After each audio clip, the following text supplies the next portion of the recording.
जोहार। नई बुलंदी कार्यक्रम में आप तमाम दर्शकों का स्वागत है। श्वेत क्रांति, श्वेत क्रांति से मतलब दूध की क्रांति से है। दूध व्यक्ति की सबसे महत्वपूर्ण आवश्यकताओं में से एक है, खास करके भोज्य पदार्थ के क्षेत्रों में। और दूध इतना उपयोगी है कि जीवन के प्रथम चरण से लेकर के और अंतिम चरण तक के दूध का उपयोग होता है। आज हम दूध के व्यापार, दूध के उत्पादन, दूध की स्थिति, दूध की ज़मीनी स्थिति पर चर्चा करने के लिए उपस्थित हुए हैं। खास करके झारखंड के मामले में हमारे बीच उपस्थित हैं आप श्रीमान सुधीर कुमार सिंह जी। सुधीर जी, मेधा डेयरी के आप मैनेजिंग डायरेक्टर हैं जी।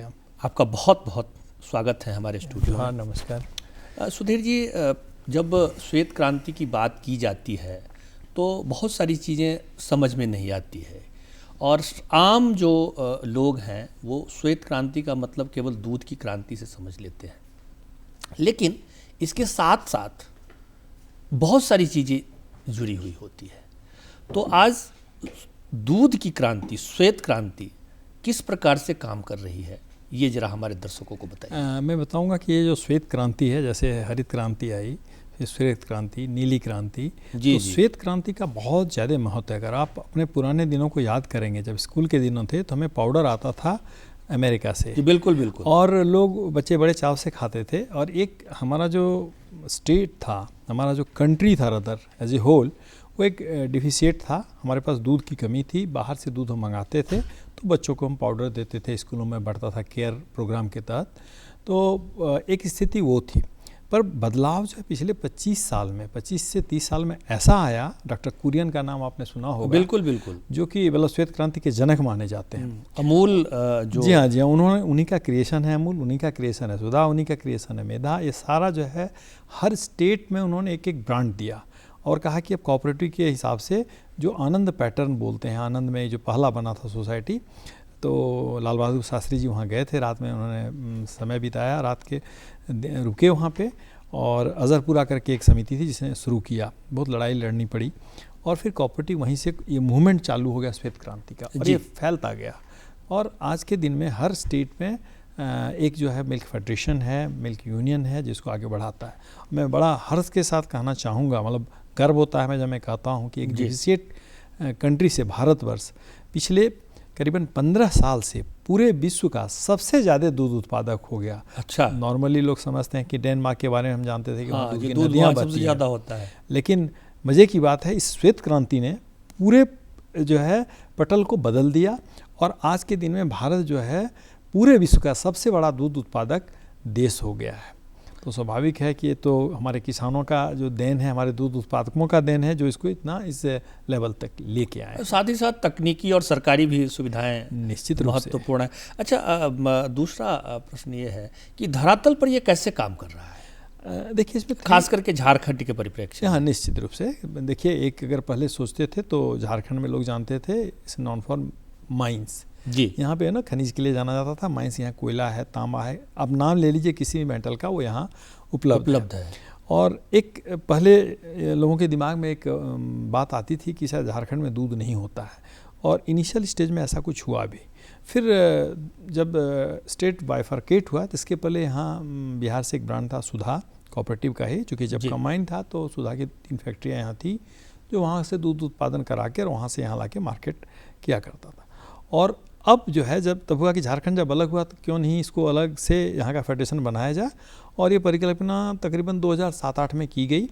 मूर्त रूप देने में 2014 हुआ। 2014 से यहाँ झारखंड स्टेट मिल्क फेडरेशन का गठन हुआ, और नेशनल डेयरी डेवलपमेंट बोर्ड, जो कि पूरे देश में डेयरी के विकास के लिए गवर्नमेंट ऑफ इंडिया और स्टेट की तरफ से नॉमिनेटेड है, बाय एक्ट ऑफ पार्लियामेंट उसको बनाया गया है। उनका काम है कि हर स्टेट में कैसे डेयरी डेवलपमेंट हो, वो काम वो देखते हैं। तो उसी के तहत झारखंड को जो हम लोगों ने टेक ओवर किया 2014 में, और एक बड़ी डेयरी बनाई सबसे पहले 1 लाख लीटर, जिसकी क्षमता जिसको अब बढ़ा के 2 लाख कर दिया गया, जो होटवार में स्थित है। अच्छा। जी हाँ। और इसके अतिरिक्त तकरीबन छोटी छोटी 10,000 15,000 लीटर की और 4 डेयरियाँ थी।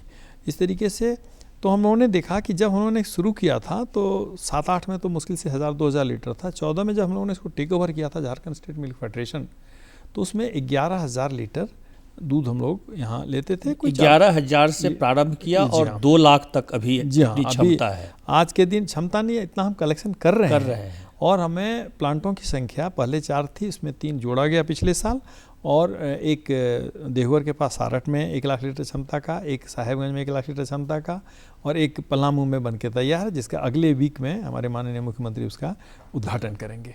अच्छा सुधीर जी, ये कैसे कर पाए आप लोग?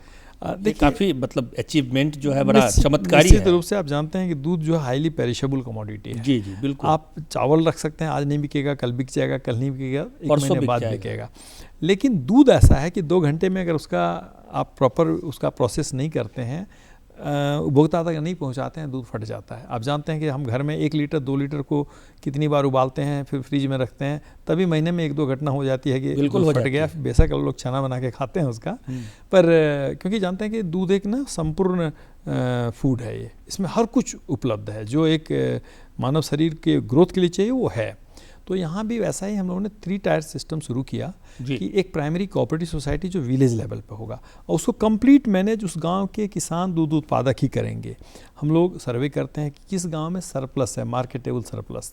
नॉर्मली देखा जाता है हर गांव में तकरीबन 50 से 55% जो दूध का उत्पाद होता है उसका खपत उस गाँव में ही हो जाता है, और बाकी जो बच गया 45 से लेके 50 के आसपास कह सकते हैं, वो मार्केटेबल सरप्लस जो किसान लोग जहाँ तहाँ बेचते हैं, किसी स्वीट शॉप में बेच लिया, होटल में बेच लिया, किसी व्यक्ति के यहाँ बेच लिया। तो ये क्या है कि अब उनको गारंटी चाहिए, क्योंकि किसी जब आप फॉरवर्ड लिंकेज को जब मजबूत नहीं करेंगे तो निश्चित रूप से आप धंधे में सफल नहीं हो पाएंगे। और तो किसान को भी गारंटी चाहिए कि उसका अगर वो दूध उत्पाद करता है जिसका लाइफ 1 से 1.5 घंटे है, 2 घंटे है, तो उसको तो एक गारंटेड चाहिए कि हमको एक एश्योर्ड मार्केट चाहिए। जी बिल्कुल। तो उसी के लिए हम लोग क्या करते हैं, जो रूरल मिल्क प्रोड्यूसर हैं उनसे दूध कलेक्ट करते हैं साइंटिफिक तरीके से, उसकी टेस्टिंग उस गांव में ही होती है, और फिर उसको वहीं ठंडा कर दिया जाता था कि किसी केमिकल की ज़रूरत नहीं। जैसे आप फ्रिज में कोई सामान ठंडा रखते हैं तो आप 2 दिन 3 दिन 4 दिन चला सकते हैं। हाँ। तो इंस्टेंटली जैसे सुबह का दूध कलेक्शन हमारे यहाँ 5 बजे शुरू हो जाता है, 5 बजे से किसान दूध के चलाता है सेंटर पर उसको दिया, उसका वज़न हो गया, ऑटोमेटिक मशीन लगा हुआ, तकरीबन 1.25 लाख की मशीन होती है, वो हर गाँव में हमने लगाया है, 900 गाँव में भी हमारा लगा हुआ है। जैसे दूध डालते हैं किसान, सामने उसका दिख जाता है कि आज उसने फैट कितना, दूध कितना केजी है, कितना उसमें फैट है, कितना उसमें SNF है, और उसी गुणवत्ता के आधार पर हम उनका पेमेंट करते हैं। खासकर से एग्जांपल बताते हैं, अगर कोई किसान 100 लीटर दूध लेके आता है और 6% फैट है तो उसको 6 केजी फैट का कीमत मिलेगा। अगर उसमें वो 100 लीटर गंगाजल मिला देता है तो 200 लीटर हो जाएगा बेशक, लेकिन परसेंटेज जो 6 था वो घट के 3 हो जाएगा। फिर भी अल्टीमेटली उसको 1 केजी 6 केजी जो फैट है उसी का पैसा मिलेगा। तो सेल्फ कंट्रोल, अगर हम यहाँ बैठे हैं तो हमारा किसान क्या कर रहा है वो हमको पता हो रहा है, वो क्यों पानी मिलाएगा, नेसेसरी उसको लेबर करना पड़ेगा।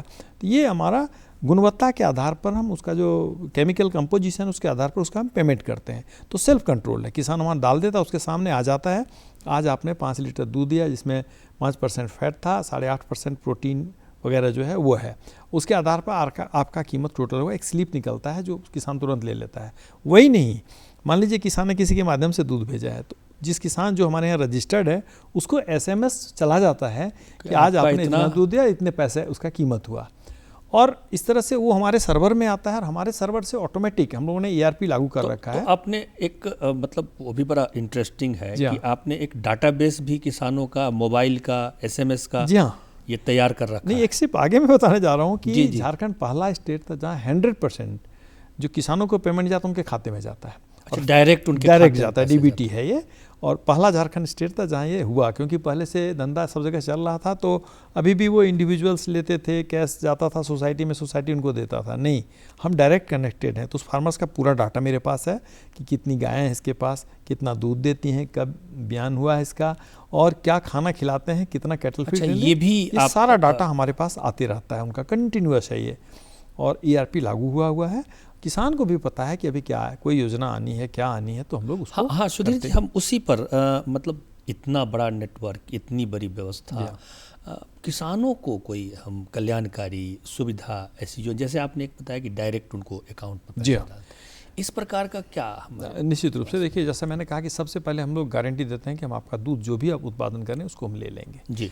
और इधर कस्टमर दूसरे साइड में है, मतलब we are bridging the gap between milk producer, rural milk producer and urban milk consumer. इन दोनों के बीच में हम जो है सेतु का काम करते हैं। उनका दूध लिया, उसका साइंटिफिक तरीके से प्रोसेस हुआ, प्रोसेस करने के बाद उसको हम पैकेट में अपने दूध जो उपभोक्ता हैं उनको एकदम सुबह 5:30 बजे उनके दरवाजे तक पहुंचाना चाहिए। ये हमारा से इसको करने के लिए बेसिकली इसमें सारा श्रेय जाता है किसानों को। निश्चित रूप से उपभोक्ताओं का भी महत्व है, पर उनको हम सारी सुविधा देते हैं। जैसे गवर्नमेंट की तरफ से 4-5 स्कीम चल रही है अभी, 2 गाय की स्कीम, 5 गाय की स्कीम, 10 गाय की स्कीम। तो उसको क्या है कि 2 गाय का अगर लेता है और अगर वो SC है, ST है या अदर, ये महिलाओं के लिए खास कर है, क्योंकि महिलाएं जो हैं वही इसको देख रेख करती हैं। जी हाँ, बिल्कुल। तो ये सारा श्रेय जो है उनके लिए है। तो खासकर सरकार ने मुख्यमंत्री पशुधन योजना लाया है, जिसके तहत कि 2 जानवर अगर आप कोई खरीदता है तो उसको, अगर वो महिला है और SC, ST या OBC है या विकलांग है, परित्यक्ता है, तो उसको जो है 90% सब्सिडी मिलेगा। अगर 1 लाख की गाय खरीदता है तो 90,000 उसको उसके खाते में जाएगा। और सिस्टम इतना बढ़िया है कि वो खाता, जैसे सिलेक्शन हो गया, गांव वाले ही सेलेक्ट करते हैं कि किस किस लोगों को देना है यहाँ उनका। अच्छा, ये गांव की कमेटी बनी हुई है। हाँ, ताकि कोई बाहरी आदमी इसमें इंटरफेयर नहीं करेगा। हमारा आदमी सिर्फ देखता है कि चीज़ें ठीक तरीके से हो रही हैं या नहीं, और वो चुन लेते हैं, लिस्ट देते हैं, उनका अकाउंट नंबर चला जाता है, एस्क्रो अकाउंट है। तो जैसे ही ये योजना आती है, जो लोग उसमें सेलेक्ट होते हैं उनके खाते में 90% पेमेंट आता है। लेकिन तब तक वो पैसा निकाल नहीं पाएंगे जब तक वो 10% उसमें जमा नहीं करेंगे। फिर 10% जमा करके, ये भी एक वैधानिकता है। जी हाँ, एस्क्रो अकाउंट बोलते हैं हम। और ये बंधन है कि ताकि उससे पैसे निकाल के मोटरसाइकिल न खरीद ले लो। बिल्कुल बिल्कुल, ये भी हो रहा है। तो इसको बड़े अच्छे तरीके से इसको सिस्टमेटिक किया, फिर हम उनको गाय उपलब्ध कराते हैं, वो गाय हमसे लेते हैं और तकरीबन 1 यूनिट का कीमत जो है 1,35,000 है। अच्छा, 1,35,000 है। उसका तकरीबन 90% तो हम सब्सिडी ही देते हैं। वही नहीं, उसके अतिरिक्त एक 5 गाय की योजना है कि जिसमें कि जो SC, ST के लोग हैं, अदर्स जो भी हैं, उनको उसमें भी 90% है। और जो एक आम जनता है, जनरल पब्लिक है, उसको 75% है। अच्छा, ये सब जगह है 75 और 90 के, मतलब 2 गाय कैटेगरी 2 है। और वो महिलाओं के लिए 2 गाय की योजना। 5 गाय की योजना को हम लोग कहते हैं मीडी फार्म, कि कोई 5 आदमी 5 गाय रखा है, उसको भी 75% मिलेगा अगर वो जनरल कैटेगरी से है। और OBC, ST, इसमें मेल फीमेल कोई भी आ सकता है और वो कर सकता है। उसके अतिरिक्त एक 10 गायों की योजना है जी, जिसका कि टोटल कॉस्ट अगर आप देखें तकरीबन 6,75,000 आता है। इसमें भी 2 कैटेगरी है, SC, ST, OBC, और उनको हम 90% देते हैं। और जो जनरल पब्लिक है, general other than this category, तो वो उनको तकरीबन 75% इसमें मिलता है। सेम सिस्टम इसमें भी है तीनों कैटेगरी के लिए कि कैसे पैसे गवर्नमेंट कैसे सब्सिडी देती है।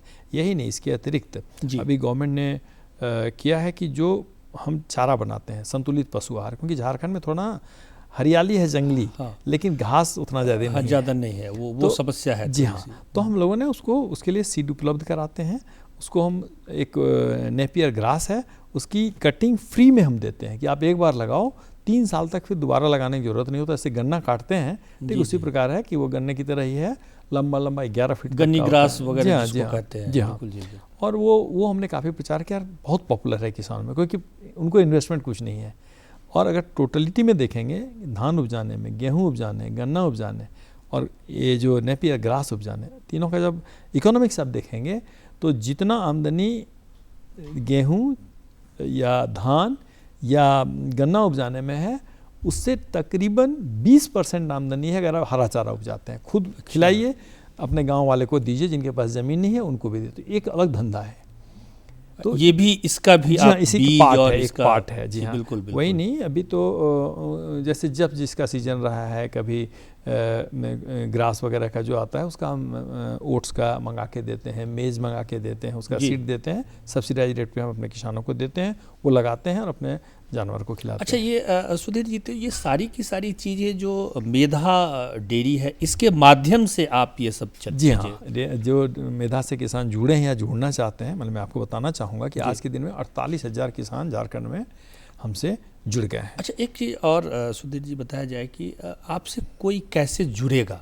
जी हाँ, मतलब कोई गांव में बैठा हुआ हमारा कार्यक्रम देख रहा है, थोड़ा प्रभावित हो गया, निश्चित उसको जुड़ने की इच्छा हो रही है, जी, और वहाँ पर कोई साधन है नहीं, कैसे जुड़ेगा आपसे? मैं बता दूं कि हम आज झारखंड के 24 में से 23 जिले में उपलब्ध है। 24वां जिला 1 अप्रैल से वो भी जो है पूर्वी सिंहभूम चालू हो जाएगा। क्या बात है। यद्यपि मार्केटिंग वहाँ चल रहा है, लेकिन अब कलेक्शन में वहाँ हम करने जा रहे हैं। थोड़ा यहाँ क्या है, कौन सा जिला है? पूर्वी सिंहभूम। पूर्वी सिंहभूम, जी हाँ, 1 तारीख से वहाँ हम स्टार्ट कर रहे हैं। आज मशीन वहाँ चला गया है, वो ठंडा करने वाला जो शीतक केंद्र है वो लग रहा है, और हम एक यूनिट से शुरू करेंगे, उसको धीरे धीरे उसको एक्सपेंड करेंगे। थोड़ा यहाँ दिक्कत क्या है ना कि चूँकि यहाँ पॉपुलेशन कम है, 3.5 करोड़ के आसपास पॉपुलेशन है, तो दूर दूर पे गांव है, गांव में कम लोग हैं, और पहले इसको ना ऐसा वो सिर्फ खाने पीने के हिसाब से रखते थे कि एक गाय रख लो, अपना दूध मिलेगा, अपना काम चल जाएगा। अब धीरे धीरे इसको बिजनेस के तौर पर ले रहे हैं, और आपको जानकर खुशी होगी कि इवन रांची के आसपास अगर आप देखेंगे तो एक किसान 35 गाय 40 गाय बिल्कुल रख रहे हैं, बिल्कुल, और इतने खुश हैं। मैं 2-3 एंटरप्रेन्योर को जानता हूं जो कि इंजीनियरिंग की पढ़ाई करने के बाद इंजीनियरिंग में नहीं करके वो गोपालन में लग गए हैं। वही नहीं है, अभी उन्होंने एक चीज़ और नई चीज़ अभी रिसेंटली शुरू किया यहाँ पे कि क्या होता है, झारखंड में एक ऑब्जर्व हम लोगों ने किया है कि जब यहाँ गाय बिसुक जाती है तो फिर खाना का थोड़ा दिक्कत है, जैसे हरा चारा का तकलीफ है, तो वो सोचता है कि ये दूध नहीं दे रही है, आमदनी नहीं है, किसान भी उसको मतलब हाँ थोड़ा अवॉइड करता है। लेकिन उसका बुरा प्रभाव क्या पड़ता है कि उसका जो हिट साइकिल होता है, दोबारा जब वो गाभिन होने के तैयार होती है तो वो थोड़ा डिले हो जाता है साइकिल। तो हम लोगों ने सोचा कि पहले इसका इलाज करना पड़ेगा कि कैसे कुछ आमदनी वो भी करे। तो हम लोगों ने अभी रिसेंटली 100 एक पुरियो गाँव है यहाँ पे, वहाँ पे हम लोगों ने 100 गोबर गैस प्लांट लगाया। अच्छा, घर में, और उसका प्रभाव ये देखा कि 100 घर में जब चूल्हे जले, पहले शुरू किया था 10 लोग भी तैयार नहीं था, क्योंकि उसमें क्या था 50% हम सब्सिडी देते थे, 30,000 कीमत था उसका, 15,000 हम देते थे, 15,000 बोलते थे कि आप अपना लगाओ, क्योंकि फ्री में हम विश्वास नहीं करते हैं। जी बिल्कुल बिल्कुल, तो बिल्कुल बिल्कुल। जैसे ही ये शुरू हुआ तो कोई तैयार नहीं था कि 15,000 क्या हमें तो फ्री में मिल जाएगा। मैंने कहा कितने चल रहे हैं ये बताओ, तब उनको समझ में आई बात, लगाओ। ज़बरदस्ती हमने 10 का लगाया, और आश्चर्य होगा कि जिस दिन लगा उसके 15 दिन के अंदर 50 लग गए, और 1 महीना पूर्ण होने पर 100 हो गया। क्योंकि मैंने स्कीम ही 100 लोगों के लिए लाया था, एक्सपेरिमेंट था ये।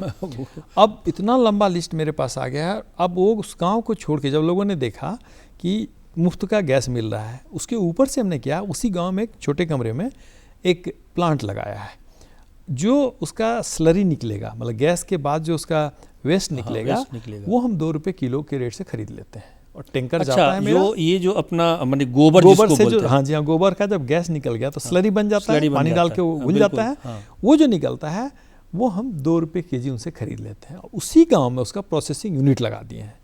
तो डाई अमोनियम फॉस्फेट मार्केट में जाएंगे तो आपको 25 रुपये, 26 रुपये, 28 रुपये मिलता है। अब उस किसान को वहीं बना के वहीं हम उसको 18 से 20 रुपये केजी में उसी किसान को बेच देते हैं। और इसका फ़ायदा क्या हुआ कि जो केमिकल फर्टिलाइजर यूज हो रहा था वो कम्प्लीटली धीरे धीरे बंद होने लगा है उस इलाके में। उसी इलाके में बहुत बड़ा परिवर्तन। ये देख के मैंने देखा हमारे जो 48,000 फार्मर्स जुड़े हैं, अब उनकी इच्छा हो रही है कि हमारे घर में भी लगे, हमारे घर में लगे। और ये मैंने देखा था गुजरात में, बड़ा अच्छा एक जकारियापुर है, वहाँ पर एक्सपेरिमेंट हुआ था। और जब मैं देखने गया तो मैंने कहा कि बिना कुछ सोचे इसको चालू कर देना है, और हमने चालू कर दिया। और इसको बोलते हैं मैन्योर मैनेजमेंट। और उसके तहत किसानों को खुशी क्या हो गई कि मान लीजिए 15 केजी तो गोबर जो बिसुकी गाय है वो भी देती है, चर के भी आती है तो उतना बिल्कुल देती है। तो 30 रुपया मतलब अपने खाने की व्यवस्था वो खुद कर रही है। अब किसानों का वो जो समस्या था तो वो हिट में प्रॉपर टाइम पे आने लगी है। उसके और आगे हमने एक स्टेप लिया जी। झारखंड में चूँकि देखिए थोड़ा बहुत ज़्यादा ब्रीड इम्प्रूवमेंट का काम पहले नहीं हो पाया, थोड़ा नेगलेक्टेड था। अभी सरकार ने काफ़ी इसमें सीरियसली इसको कर रहे हैं। तो कृत्रिम गर्भाधान के हिसाब से हम लोग करने लगे हैं। तो यहाँ 2 तरीका है जानवरों को बढ़ाने का। एक है कि कैटल इंडक्शन हमने खरीदा हरियाणा से, पंजाब से, बिहार से, जहाँ से हो दिया, और ये गवर्नमेंट की सब्सिडी बहुत ज़्यादा है इसमें। इससे किसानों को एक मिल जाएगा, उनका एक प्रोडक्शन सेंटर बनेगा। जी। दूसरा है जो लॉन्ग टर्म है वो है कृत्रिम गर्भाधान के माध्यम से। तो कृत्रिम गर्भाधान में आज के दिन में सबसे है एम्ब्रियो ट्रांसफ़र, जो टेस्टी बेबी हम बोलते हैं। हाँ। अभी हमने पिछले 3 महीने पहले यहाँ शुरू किया है कि चूँकि यहाँ उतना अभी बन नहीं पाया है सारा लेबोरेटरी, तो हम क्या करते हैं कि 50 गाय को हीट में लाए, हमारे डॉक्टर्स उसको ट्रीटमेंट करके एक साथ 50 गाय तैयार हो गई। हम यहाँ से मैसेज दे देते हैं कि हमारी 50 गायें हैं जो परसों तक मतलब आप इसमें काम कर सकते हैं। अच्छा सुधीर जी, जुड़ना कैसे है? देखिए, इसमें है कि हर गांव में पहले आम सभा करवाते हैं, जैसे जो भी इंटरेस्टेड हैं, तो हमारे हर जिला में एक ऑफिस है, ठीक है, वहाँ पे वो जाएंगे। मेधा का जुड़ाव है और मैं ऐसे भी अपना नंबर दे देता हूँ ताकि अगर कभी दिक्कत किसी को दिक्कत हो तो आप जी हाँ जी हाँ करें, मैं उनको सही जगह पहुँचा दूँगा। मेरा मोबाइल नंबर है 7544003401। मैं पुनः दोहराता हूँ, जी जी, 7544003401। इस नंबर पे वो करेंगे, उनको इमीडिएटली कनेक्ट हो जाएंगे वो, जहाँ से ये जो हमारी टीम है उसको बोलते हैं मैंने PNI team, procurement and input, वो उनके लोग वहाँ जाएंगे, वो एक आम सभा करें, पहले सर्वे करेंगे, वो एक बार सर्वे करके देख लेंगे, क्योंकि हम नहीं चाहते हैं कि गांव का न्यूट्रिशन बाहर चला जाए। अगर मार्केटेबल सरप्लस है तो बता देंगे कि यहाँ प्रॉफिटेबल है, आप इसको करिए। फिर आम सभा करते हैं, आम सभा करके किसानों को बोलते हैं कि आप अपनी कमेटी बना लीजिए, एक उसमें अध्यक्ष बन जाइए, और एडहॉक बेसिस पे फिर जब प्रक्रिया चल पड़ेगी तो फिर चुनाव हो जाएगा आपका, अपना कर और वो करते हैं। उसी गांव का टेस्टर होगा जिसको हम ट्रेनिंग देते हैं हम यहाँ। अच्छा, ट्रेनिंग की जब बात आई जी, तो एक छोटा सा थोड़े से शब्दों में कुछ ट्रेनिंग की भी व्यवस्था आपने यहाँ है? पूर्ण तरह है, यही नहीं है, हम अपने किसानों को यहाँ सिलीगुड़ी में NDDB का ट्रेनिंग सेंटर है, वहाँ भेजते हैं जी। कैसे सोसाइटी चलेगी, कैसे टेस्टिंग होगा, ये सारा ट्रेनिंग वहाँ है, प्रोडक्शन से लेकर के व्यापार तक। जी हाँ, वो वहाँ कराते हैं। यहाँ धुरवा में भी ट्रेनिंग सेंटर है, यहाँ भी किसानों को बुलाते हैं, हम एक्सपर्ट को बुलाते हैं, हरा चारा के एक्सपर्ट NDDB से आते हैं। वेबिनार आजकल चूँकि काफ़ी कॉमन हो गया है, और हम लोग का एक ग्रुप है किसानों का, 48,000 किसान किसी न किसी तरीके से उससे जुड़े हुए हैं। उनको हम उस वेबिनार में जोड़ते हैं कि कल 2 बजे से इस वेबिनार में जुड़ जाइए। किसान अपने प्रश्न भी करते हैं कि हमारी स्थिति ऐसी है, यहाँ बारिश इस बार नहीं हुई, तो कौन सा हम हरा चारा लगाएं, तो तुरंत एडवाइस आता है कितने दिनों में उसका पटवन करें, कितने दिनों में इसकी कटनी करें, क्या उसका कॉस्ट होना चाहिए जो बीज वो ले रहे हैं। अच्छा सुधीर जी, इसमें एक और सब तो चर्चा हो जी जी, जो अपने पास में प्रोडक्ट है जी जी, वो कौन कौन से प्रोडक्ट हैं? जी हमारे पास तकरीबन अभी हम लोग 14 प्रोडक्ट लेके मार्केट में, 5 वैरायटी का तो हमारा दूध ही है, ताकि ना हर आदमी का अपना रिक्वायरमेंट्स है। जैसे मान लीजिए जो कम फैट लेना चाहते हैं उनके डबल टोन्ड है, इसमें 1.5% फैट है लेकिन प्रोटीन 9% है। दूसरा है जो चाय वगैरह में यूज़ करते हैं टोन्ड मिल्क, तो वो उसको ताज़ा हम लोग बोलते हैं, है ना, मेधा ताज़ा, वो उसमें 3% फैट है जी। तीसरा है 4.5% है, जिसमें कि जिसको मलाई वाला चाहिए जी जी, तो उसको 4.5% वाला हम रिकमेंड करते हैं। और ग्रोइंग चिल्ड्रन के लिए दैट इज़ द बेस्ट। अभी मैं कहूँगा जो प्रोडक्ट बनाना है उसी का एक आता है मेधा स्पेशल। उस मेधा स्पेशल में क्या है, होमोजेनाइज किया हुआ, उसको ईजी टू डाइजेस्ट है, उसको मतलब तकरीबन 3000 PSI पर उस पर प्रेशर मारा जाता है दूध पे, तो उसके जो फैट हैं वो 12 माइक्रोन से टूट के 2 माइक्रोन हो जाते हैं। अच्छा। तो हमारे पेट को आसानी होती है उसको पचाने में सुविधा होती है, ये है। और 1 लीटर से 35 कप जो है मेरा चाय बनता है। तो आज इतना तेज़ी से इसका ग्रोथ हुआ है, नॉर्मली लोगों की का ग्रोथ 4 to 5% है और मेरे मार्केटिंग का ग्रोथ 26% है। अच्छा, जो सुनने में बातें आती है कि मेधा का जो दूध है वो काफ़ी मोटा, नहीं जो हमारे कल्चर का मोटा और छालीदार, हाँ छाली वाला है, इसका क्या? मैं आपको बता दूं, मेधा एक ऐसा ब्रांड है, अपने स्टेट का ब्रांड है कि सुबह मॉर्निंग में मिल्किंग हुआ 5 बजे से, मैंने कहा कि कलेक्शन करते हैं, 10 बजते सारे दूध हमारे फैक्ट्री के अंदर आ जाते हैं और तुरंत प्रोसेस होकर इवनिंग में वो हमारे उपभोक्ताओं के हाथ में होता है। तो और उसी तरह जो इवनिंग में कलेक्शन होता है, रात में पैक होकर 4 बजे सुबह चला जाता है, 5 बजे तक वो भी मॉर्निंग में आपके काउंटर पर उपलब्ध हो जाता है। और कौन कौन से माने प्रोडक्ट हमारे? इसके अलावा हमारे पास गुलाब जामुन है, अभी रिसेंटली हमने लाया है, जो कि देसी घी में बना हुआ है, बहुत पॉपुलर है।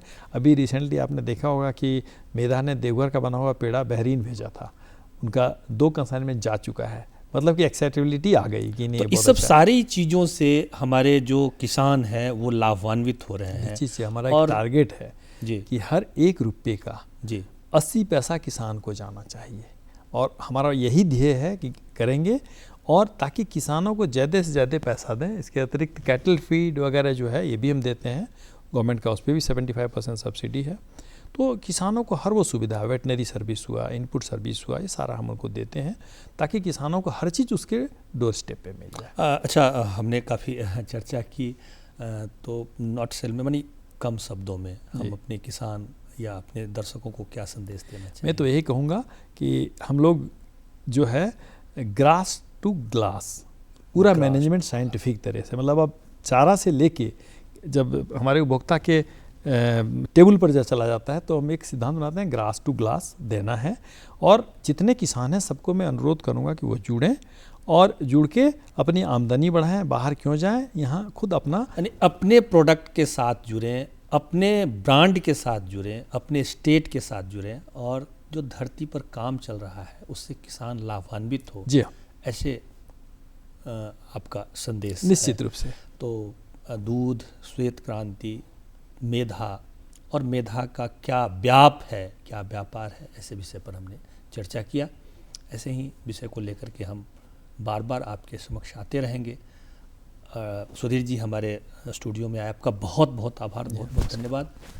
और इसी के साथ हम अपनी टीम के साथ विदा लेते हैं। जोहार। जोहार।